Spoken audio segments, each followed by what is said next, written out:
What's going on, guys, and welcome back to Forza Motorsport 6 and another race car build. My vehicle today is the Dodge SRT4 ACR. Now, I decided to go with this car because it's a car that I've known for quite a while, a car that I drove in Need for Speed Underground, a pretty memorable car from that game. I believe it was called the Dodge Neon in that game, but it's basically the same car. And I wanted to see how this would go. Now, this is front wheel drive. We cannot change the drivetrain, so it is staying front wheel drive. It now has 549 horsepower, which isn't too bad. We're relatively good on the horsepower there. Actually, I think the second highest power car we've had so far. Weighing though 3,155 pounds, which is the heaviest car we've had so far, which yeah, probably not the best thing. It has 592 torque, so we're good on that. I believe the torquiest car we have ever had on this series, and I've used the 5.7 litre V8 for this car. So how is the Dodge SRT4 ACR going to do around the Top Gear test track? Well, let's find out. Alright, so here we are with the Dodge SRT4 ACR, about to start our 5 laps of the Top Gear test track. Now, like I said, this is front wheel drive, so I'm not too sure how this car is going to do. We've had one other front wheel drive car on this series so far, the Toyota Celica. That is currently in second place. The time we have to beat, set by the BMW M3, is a 1:20.469. That is the time to beat. Do I think this car can do it? Possibly. I mean, it's got a bit more horsepower than that BMW. It weighs quite a bit more. I don't know how big of an issue that's going to be. But yeah, I guess we're gonna have to find out. Now, straight away, I can see that kind of grip is fairly decent. With this thing not being rear-wheel drive, you know, grip isn't too bad, well, especially with the back end. Front end can be a bit of an issue sometimes. However, with this car so far, it doesn't seem to be too bad. I mean, we get the wheels spinning if we're being a little bit stupid, but on the most part, this actually drives pretty well. We've seen the rear-wheel drive cars do struggle a bit with grip, so yeah, it's going to be interesting to see how this will do. I definitely do think that this could potentially go quickest, definitely, because I don't see why not. I mean, it's up there with all the statistics and everything.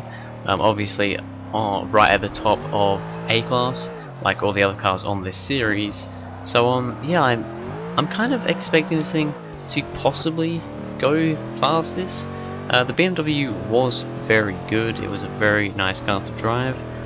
So maybe this can beat it. From that first lap, it does seem to drive quite well.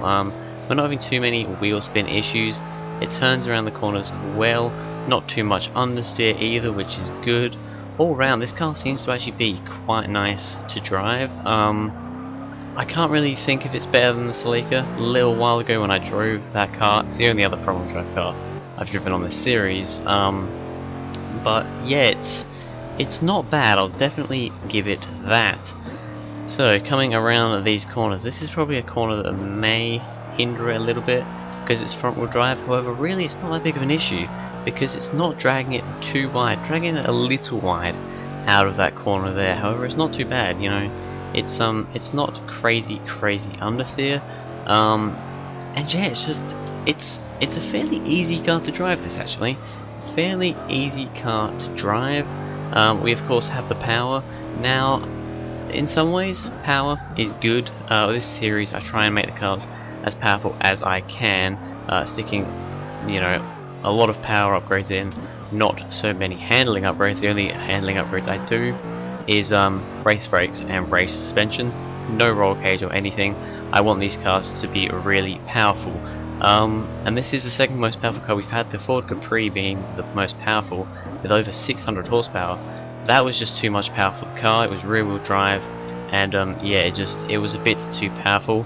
I didn't actually see what time we did in that lap. I don't think it was, I mean, it was quicker than our first lap. I don't think it was quicker than the BMW, judging on how we were doing prior to finishing the lap. However, I'll have to see because I didn't actually look. We may have already beaten the BMW. I don't think we have, but it is possible. It seems to get stopped pretty well as well. That's always a nice thing. I actually think it's probably the best car out of this corner. We do get a bit of understeer, however, I don't think it's quite as bad as the Celica. And yeah, it's just a lot of other cars, especially the rear-wheel drive cars, have had issues around there because they've been getting sliding. Not a problem in this car because it's front-wheel drive. We're not going to have any sliding issues. I can't remember what tyres were on this car. Well, I mean, they're race tyres, race compound. I can't remember what the size of them were. I think they were relatively decent sized tyres. This one does actually feel like quite a quick lap, so I guess we'll see what we do here. It doesn't look like it is going to be quicker than the BMW, a 121.634. We're actually quite a bit down right now. That felt like a pretty good lap actually. We do still have 2 more laps to go to see if we can go any quicker. Try pushing it a little bit more into this first corner. That was pretty good. Try not to drag ourselves too wide out of there and get stopped around for this corner. It does feel like a very nice car to drive. We're taking quite a tight line there. Not ideal. With a little bit of understeer. Yeah, it feels like a nice car to drive. It feels like it's going pretty quick. The acceleration feels good. The grip is probably one of the best we've seen. We're not going to get stopped for the corner. Ooh, that wasn't good. That was not good. We did not get stopped for that corner. Nearly went into the tyre bundle, but we managed to keep it out of there. Yeah, I mean, it feels quick.